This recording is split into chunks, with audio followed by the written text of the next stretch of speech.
Hello बच्चों, let's read this question and the question says that the ages of Rahul and Harun are in the ratio 5:7. 4 years later, the sum of their ages will be 56 years. What are their present ages? B. A grandfather is 10 times older than his granddaughter.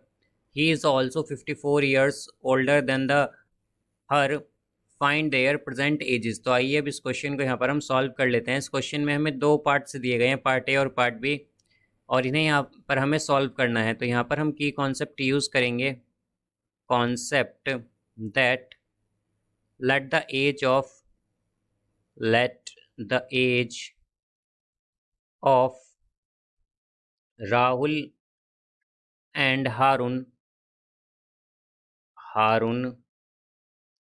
B.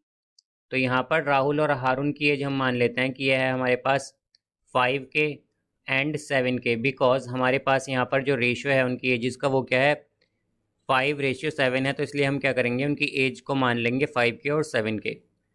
तो यहाँ से हम अगर देखें तो हमारे पास क्या कहा गया है कि 4 years लेटर उनकी जो एजेस का सम है वो 56 ईयर है, यानी कि हमारे पास जो राहुल की एज होगी 4 years लेटर, राहुल की जो एज होगी हमारे पास 4 years लेटर वो होगी यहाँ पर 5 के + 4 years लेटर है ये एज, ईयर्स लेटर।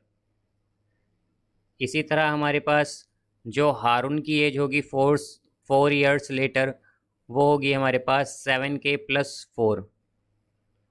अब यहाँ से हम अगर देखेंगे तो इनका जो सम है हमारे पास वो क्या है 56 ईयर। तो 5 के + 4 + 7 के + 4 ये क्या है हमारे पास 56 है। तो यहाँ पर ये हो जाएगा 5 के + 7 के क्या होगा 12 के एंड +4 + 4 ये होगा 8 = 56। तो यहाँ से अब अगर हम देखें तो क्या आएगा 12K = 56, और ये जो 8 है इसे हम राइट हैंड साइड ले जाएंगे तो क्या आएगा -8। तो हमारे पास 12 के इक्वल आएगा यहाँ से 48 के। तो यहाँ से हमारे पास k की वैल्यू क्या आएगी 4। तो अब अगर हम प्रेजेंट एजेस देखें, बिकॉज हमें प्रेजेंट एजेस बतानी है, तो जो हमने प्रेजेंट एज मानी थी राहुल की वो थी हमारे पास 5 के। तो राहुल की एज है 5 के, तो यहाँ पर ये हो जाएगा 5K की वैल्यू क्या आई है 4, यानी कि 20 ईयर, और हारून की मानी थी हमने 7 के। तो ये हो जाएगा 7 × K की वैल्यू है 4, तो ये आएगा यहाँ से 28 ईयर। तो ये हमारे पास राहुल और हारून की एज आई है। अब यहाँ पर अगर इसी तरह हम पार्ट बी देखें तो बी में हमसे कहा गया है कि जो ग्रैंडफादर हैं उनकी एज 10 टाइम्स ओल्डर हैं ग्रैंड डॉटर से। तो हम मान लेते हैं कि जो हमारे पास लेट द एज ऑफ, जो एज है ग्रैंड डॉटर की, ग्रैंड डॉटर वो है हमारे पास x, and age of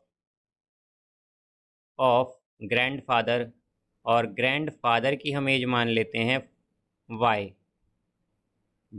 by।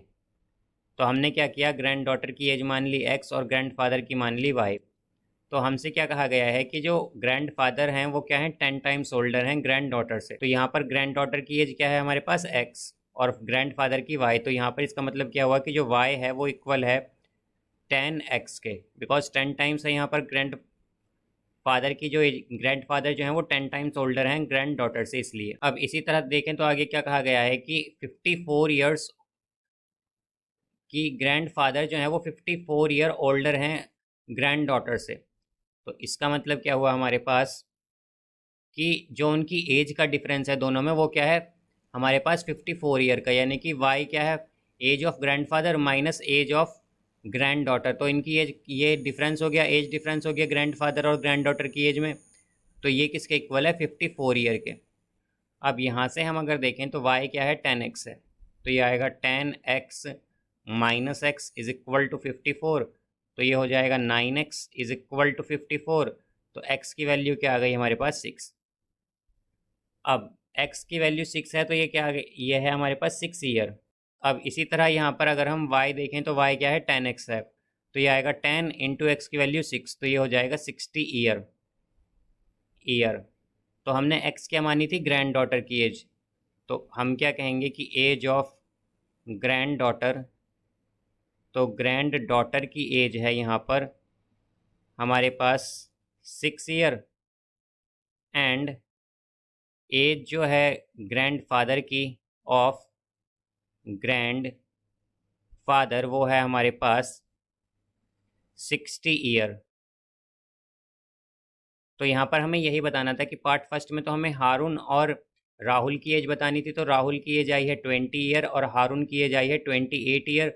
और पार्ट बी में हमें बताना था कि जो ग्रैंड डॉटर और ग्रैंड फादर हैं उनकी एज क्या है, तो ये आई है ग्रैंड डॉटर की एज है 6 ईयर और ग्रैंड फादर की एज है 60 ईयर।